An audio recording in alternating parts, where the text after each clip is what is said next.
नमस्कार दोस्तों, स्वागत है आपका हमारी कहानियों में। हम आपको अलग अलग तरह की कहानियाँ सुनाते रहते हैं। आज फिर से हम आपके सामने एक कहानी लेकर आए हैं और ये कहानी हमारे इतिहास पुराण की एक अमर कहानी है। एक ऐसी कथा है जो एक आदर्श पतिव्रत और एक पत्नी व्रत की बहुत अनोखी कथा है। शायद आप में से कई लोगों ने सुनी भी हो। यह कथा है जुए के एक भयंकर परिणाम की, क्योंकि लोग अक्सर जुआ खेलते हैं और जुए में अपना बहुत कुछ हार कर फिर सुखी जीवन से दुखी जीवन में चले जाते हैं। यह कथा इस बात की गवाह है कि बुरी आदतें मनुष्य को अपने पंजे में जकड़कर कैसे विवश कर देती है। और यह कथा हमें यह शिक्षा भी देती है कि हमें जुआ खेलना कितना खतरनाक है, यह कितना बुरा खेल है। यह किसी राजा को भी भिखारी बना देता है।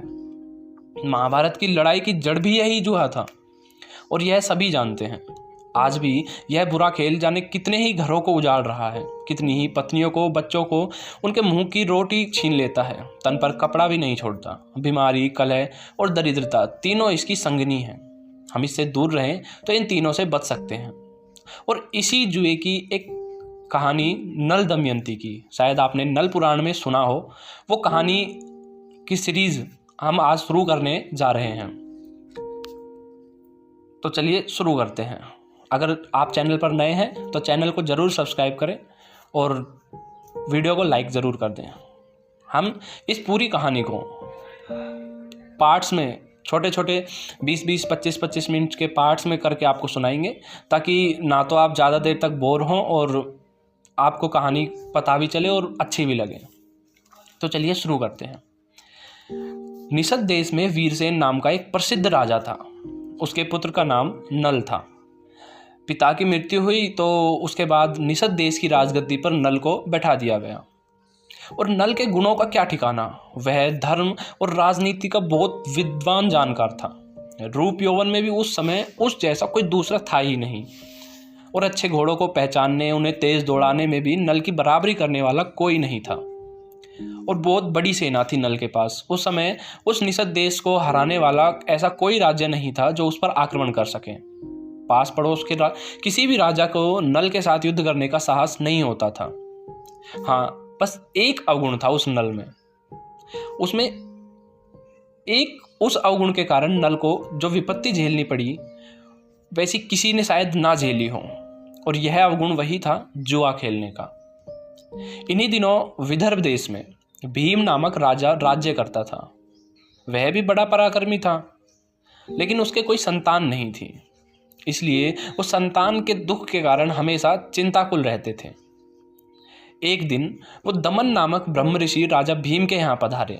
राजा और रानी ने ब्रह्म ऋषि दमन का बड़ा स्वागत सत्कार किया।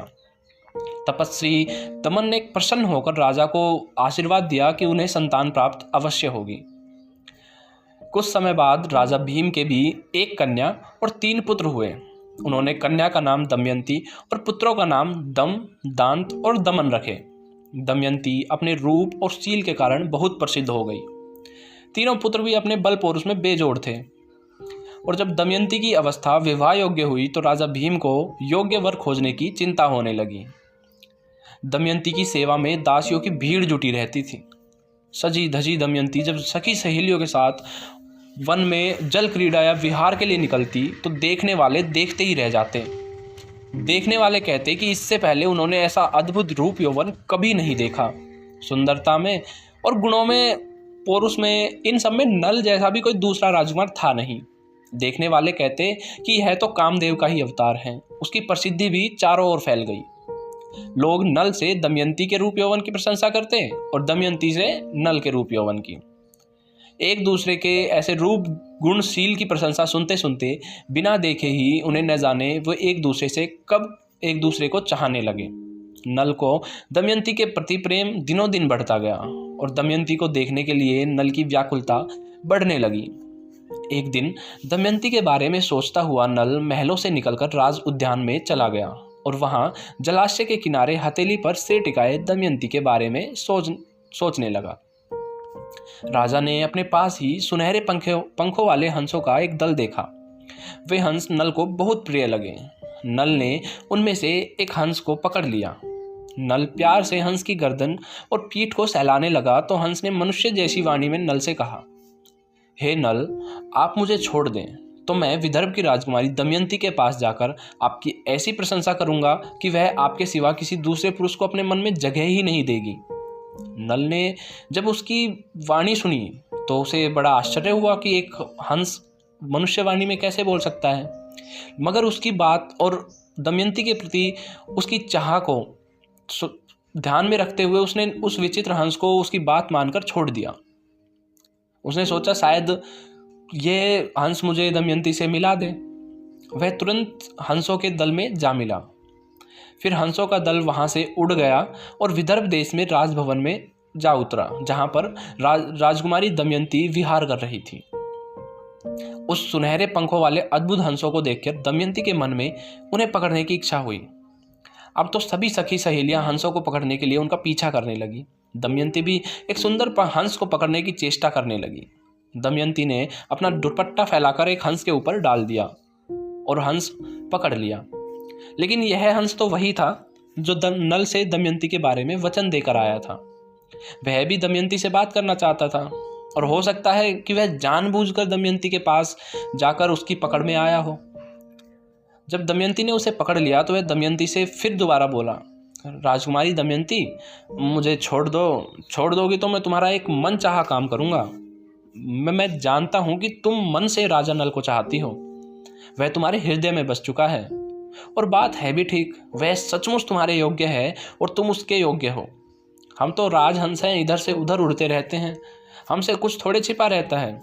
लेकिन यदि तुम राजा नल की पत्नी बन जाओ तो तुम समझो कि तुम्हारा जन्म सफल हो गया।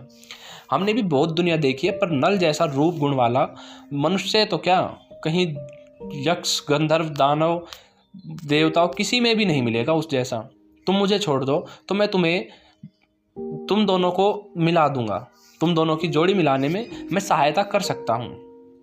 दमयंती ने इस दिव्य हंस को तुरंत छोड़ दिया क्योंकि उसके मन में भी नल से मिलने की प्रबल इच्छा थी।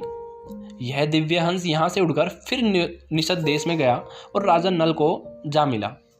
वहां जाकर उसने राजा नल को बताया कि जिस तरह आप दमयंती के लिए व्याकुल हैं, दमयंती भी आपके लिए उतनी ही व्याकुल है। मैंने उसे आपके बारे में सब कुछ बता दिया है और वह केवल आपको चाहती है। अब आप जैसा उचित समझें वैसा आप करें। यह कहकर हंस उड़कर अपने दल में जा मिला। हंस से नल की प्रशंसा सुनकर दमयंती की व्याकुलता बहुत बढ़ गई। उसे दिन में भूख नहीं लगती और रात को नींद नहीं आती। स्वर्ण कांति जैसा उसका चेहरा पीला पड़ने लगा। वह न अच्छे कपड़े पहनती और न गहने। जब देखो तब हथेली पर सिर रखे अपने आप में डूबी कुछ सोचती रहती। सहेलियों से भी बात न करती और लंबी सांसें लेती रहती और यहाँ तक उसकी पलकें भी हमेशा भीगी रहने लगी। दमयंती की ऐसी दशा देखकर सहेलियों ने उसके मन की बात जाननी चाहिए, पर वह कुछ न बोली। दासियां स्नान श्रृंगार भोजन शयन आदि कामों के लिए कह कहकर थक जाती, पर दमयंती को किसी बात के लिए राजी ना कर पाती। राजा भीम को भी पुत्री के अस्वस्थ होने की बात जब मालूम पड़ी तो उसने राजवैद्य को बुलाया कि राजवैद्य से पता करे कि आखिर दमयंती को हुआ क्या है और उसका इलाज करें। पर वैद्य बेचारा क्या करता। औषधि से ठीक होने वाला कोई रोग हो तो वह ठीक भी करे, मगर यह रोग तो हृदय का था। अंत में राजा ने निश्चय किया कि दमयंती की अवस्था विवाह योग्य हो गई है, इसके लिए स्वयंवर की तैयारी करनी चाहिए। राजा भीम ने स्वयंवर के लिए दिन निश्चित करके सभी राजाओं को निमंत्रण भिजवा दिया। स्वयंवर का दिन पास आया तो विदर्भ में अनेक राजाओं का आना प्रारंभ हो गया। कोई सजे हाथी पर बैठकर चला आ रहा है तो कोई बढ़िया घोड़े वाले रथों पर। सारी राजधानी में स्वयंवर की तैयारी के लिए हलचल मच गई। सड़कें, बाजार और भवन सजने लगे। स्वयंवर के लिए विशाल मंडप रचा गया। आने वाले राजाओं को ठहराने के लिए उचित व्यवस्था की गई। बहुमूल्य आभूषणों से सजे एक से बढ़कर एक सुंदर राजकुमार और राजा राजधानी में प्रवेश करने लगे और उस राजधानी की शोभा बढ़ाने लगे। राजा भीम ने स्वयंवर में सम्मिलित होने के लिए आने वालों का खूब आदर सत्कार किया। जिन दिनों विदर्भ में स्वयंवर की चहल पहल शुरू हो रही थी, देवर्षि नारद और पर्वत विद्युलोक से स्वर्गलोक जा पहुंचे। वे जब देवराज इंद्र के यहाँ पधारे तो देवराज ने उनका स्वागत सत्कार करने के बाद संसार का समाचार पूछा तो महर्षि नारद ने उन्हें बताया कि मृत्युलोक में आजकल विदर्भ राजकुमारी दमयंती का स्वयंवर होने वाला है। और उन्होंने राजा इंद्र को यह भी बताया कि दमयंती अपने रूप यौवन और शील में बेजोड़ है। इसकी किसी से भी आज तक ऐसी शायद कोई स्त्री हुई हो, इसलिए सभी राजा और राजकुमार उसे पत्नी रूप में प्राप्त करने की इच्छा से विदर्भ में एकत्र हुए हैं। ये बातें हो ही रही थी कि अग्नि, वरुण और यमराज देव भी वहां आ पधारे। नारद जी के मुंह से दमयंती की प्रशंसा सुनकर वे देवता बोले कि देवराज इंद्र सहित हम भी स्वयंवर में सम्मिलित होंगे। बस फिर क्या था, महर्षि नारद और पर्वत के चले जाने के बाद ये चारों देवता स्वयंवर में सम्मिलित होने के लिए धरती पर उतर आए और विदर्भ देश जा पहुंचे। यहीं पर रास्ते में उन्हें राजा नल स्वयंवर में सम्मिलित होने के लिए जाते मिल गए। नल के सुंदर रूप और स्वस्थ बलिष्ठ शरीर को देखकर देवता चकित रह गए। उन्होंने सोचा कि नल के सामने हम क्या चीज हैं। दमयंती अगर नल को देखेगी तो हम में से किसी को वरकर नल को ही वरेगी। वे देवता फिर कुछ सोचकर नल के पास गए और नल से बोले, राजा नल, हमें आपकी सहायता की आवश्यकता है। हम आपको अपना दूत बनाकर एक संदेश देना चाहते हैं। क्या आप हमारा यह काम कर सकेंगे? सहायता चाहने वाले उन देवताओं का आश्वासन देकर राजा नल ने उन्हें नमस्कार करके पूछा, कृपया आप बताइए आप कौन हैं और मुझे दूत बनाकर कहाँ भेजना चाहते हैं, और आपका वह कौन सा कार्य है जिसे आप मुझे दूत बनाकर पूरा करना चाहते हैं। निषादराज नल के इस प्रकार पूछने पर देवराज इंद्र ने कहा, राजन, आप हमें देवता समझिए। हम दमयंती को प्राप्त करने के लिए यहाँ आए हैं। मैं इंद्र हूँ और ये मेरे साथी देवगण वरुण, अग्निदेव और यमराज हैं। आप दमयंती के पास जाकर हमारे आने की सूचना दे दीजिए और कहिए कि हम उसे देखने के लिए आए हैं। हम चाहते हैं कि स्वयंवर में वह हम चारों में से ही किसी एक का वरण करें। देवराज इंद्र की बात सुनकर राजा नल ने कहा, देवगण, मैं स्वयं भी तो दमयंती को पत्नी रूप में प्राप्त करना चाहता हूँ।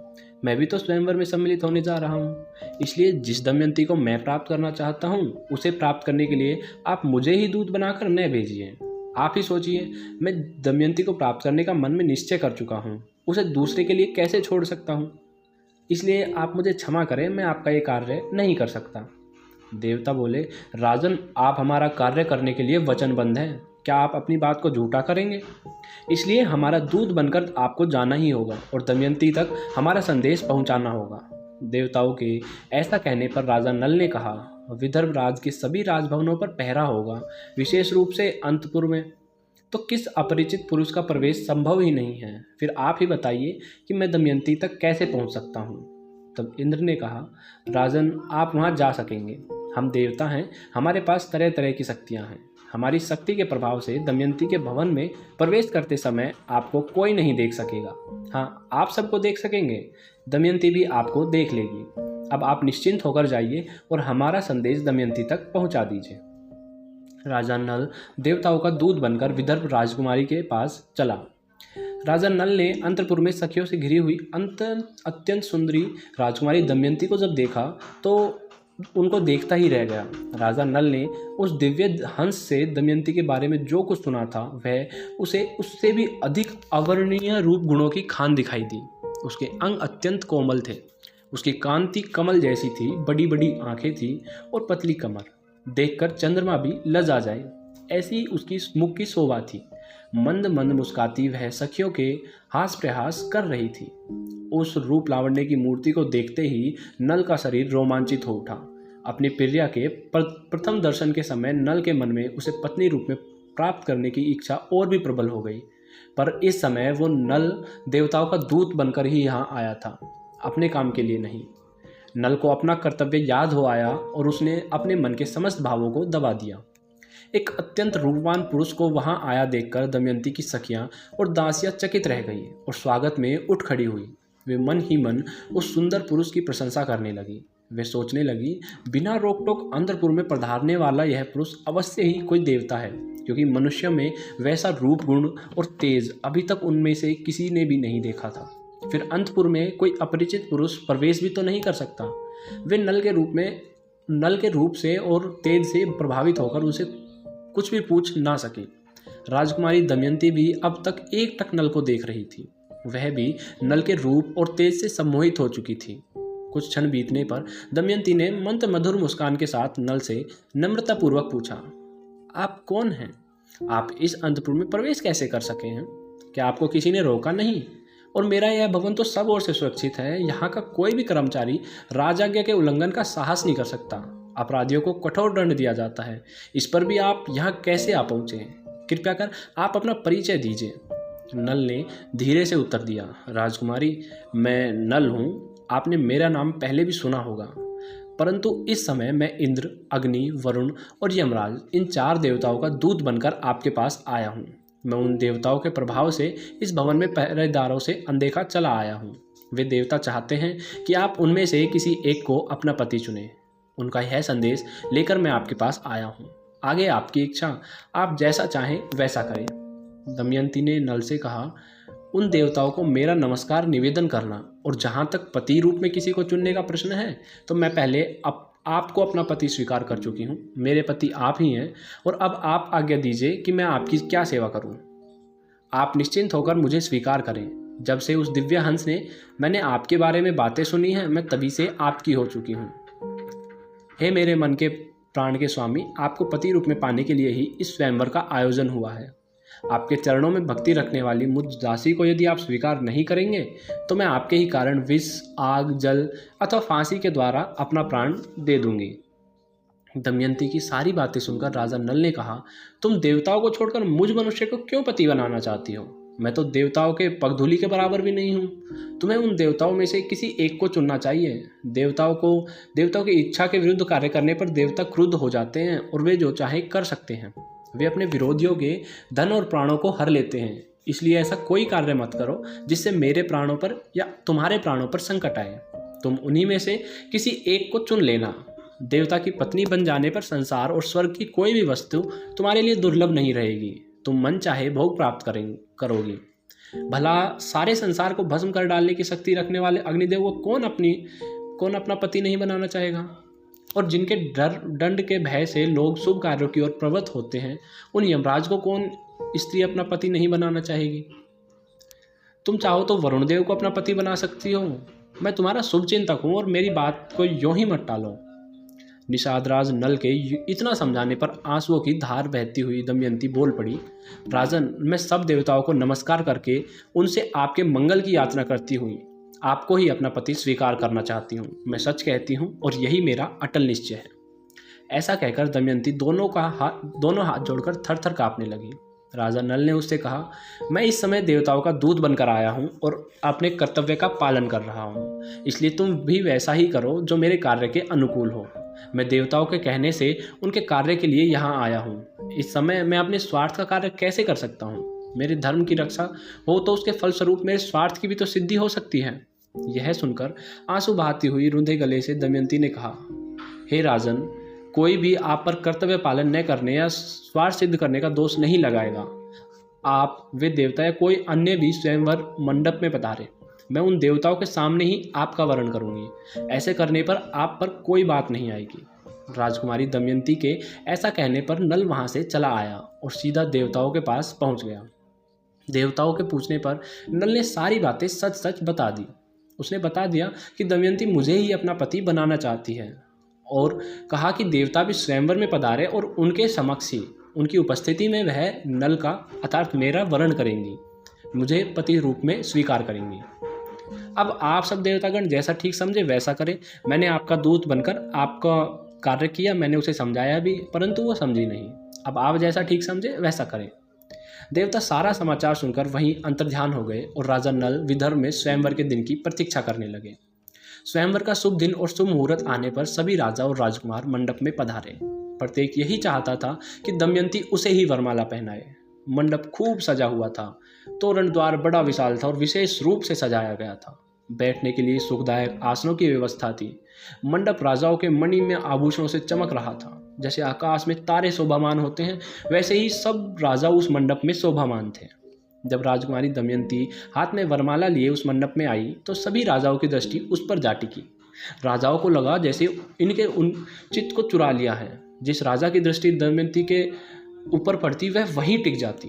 उसका प्रत्येक अंग इतना कमनीय और सुंदर था कि उसे देखते ही जी नहीं भरता था। फिर दमयंती को चारणों द्वारा प्रत्येक राजा के नाम, यश और पराक्रम का परिचय दिया जाने लगा।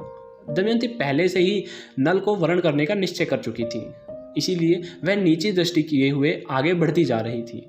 जिस राजा के सामने से वह आती उसका चेहरा आशा से चमकने लगता, और जब वह सामने से आगे बढ़ जाती तो वह चेहरा फिर से निराशा से फीका पड़ जाता। कुछ आगे चलने पर जब चारण ने नल का परिचय दिया तो दमयंती ने दृष्टि उठाकर सामने देखा तो उसे नल जैसी आकृति के 5 पुरुष दिखाई दिए। सबकी अनुहार नल जैसी, रंच मात्र भी अंतर नहीं। अब तो दमयंती के सामने समस्या पैदा हो गई कि इनमें से वास्तविक नल कौन है। उसने बार बार 5 को देखा पर यह निश्चय नहीं कर सकी कि वास्तविक नल कौन है। फिर उसे याद आया कि जिन 4 देवताओं ने राजा नल को दूत बनाकर भेजा था, यहाँ वे चारों राजा नल का रूप बनाकर बैठे हुए हैं। देवता सब कुछ कर सकते हैं। राजकुमारी दमयंती वास्तविक नल को न पहचानने से बड़ी दुखी हुई। अब आगे क्या होगा? क्या दमयंती राजा नल को पहचान पाएगी या वह किसी देवता को अपना पति स्वीकार करेगी? क्या होगा आप पता करेंगे अगले एपिसोड में। तब तक के लिए आप अपना ध्यान रखें। हम आपसे मिलेंगे बहुत जल्द। धन्यवाद।